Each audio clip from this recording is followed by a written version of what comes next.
Bangla cinema প্রেমীদের এই দিনটি আজ বিশেষ গুরুত্বপূর্ণ, কারণ আজকের এই দিনটিতেই জন্মেছিলেন বাংলা সিনেমার রাজপুত্র নায়ক সালমান শাহ। 1971 সালের আজকের এই দিনে সিলেটের দারিয়াপাড়ায় এক অভিজাত পরিবারে জন্মগ্রহণ করেন সালমান শাহ। বাবার নাম কমরুদ্দিন চৌধুরী আর মায়ের নাম নীলা চৌধুরী। পরিবারে বড় ছেলে সালমানের আসল নাম শাহরিয়ার চৌধুরী ইমন।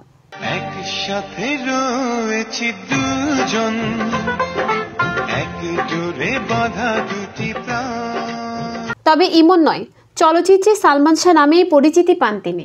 অভিনয়ের প্রতি আগ্রহ থাকায় 1993 সালে কিয়ামত থেকে কিয়ামত সিনেমার অভিনয়ের মাধ্যমে রূপালী পর্দায় আত্মপ্রকাশ করেছিলেন সালমান শাহ। সিনেমায় অভিনয়ের আগে টেলিভিশনের নাটক দিয়ে অভিনয় জীবন শুরু করেছিলেন এই তারকা। সব সখীরে পার করিতে নেব আনা আনা, তোমার বেলায় নেব সখী তোমার কানের সোনা। নাটক থেকে সিনেমায় এসে হয়েছেন মহাতারকা। বাংলা চলচ্চিত্রে তৈরি করেন রোমান্টিক ঘরানার এক ভিন্ন ধারা। মাত্র 3 বছরের ক্যারিয়ারে সর্বমোট 27টি সিনেমায় কাজ করেন সালমান শাহ, যার 13টি সিনেমাতে চিত্রনায়িকা শাবনূরের সঙ্গে জুটি বেঁধেছিলেন তিনি। সালমানই একমাত্র নায়ক সর্বমহলে যিনি গ্রহণযোগ্যতা তৈরি করতে পেরেছে এবং তরুণদের স্টাইল আইকন হিসেবে প্রতিষ্ঠিত হতে পেরেছিলেন। শিক্ষিত ও মধ্যবিত্ত শ্রেণীর দর্শকদের হলে গিয়ে ছবি দেখার অভ্যাস তৈরি করেছিলেন।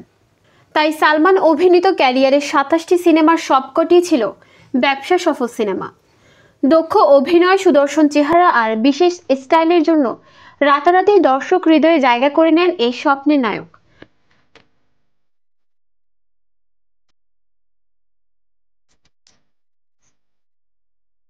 ছেলে ভক্তদের পাশাপাশি প্রচুর মেয়ে ভক্ত পান এই ড্রিম বয়। চলচ্চিত্রে অভিষেকের আগের বছর অর্থাৎ 1992 সালের 12 আগস্ট তার খালার বান্ধবীর মেয়ে সামিরা হককে বিয়ে করেন সালমান শাহ। দাম্পত্য জীবনে 4 বছরের মাথায় 1996 সালের 6 সেপ্টেম্বর মৃত্যুবরণ করেন জনপ্রিয় এই নায়ক। মাত্র 25 বছর বয়সে প্রিয় তারকার মৃত্যুতে হতাশ হয়ে পড়েন ভক্তরা। সেই হতাশা আজও কাটেনি।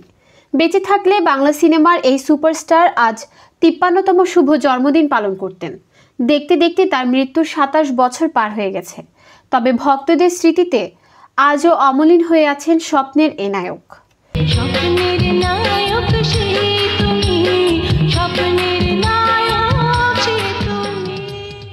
নিউজ ডেস্ক, চট্টগ্রাম সময়।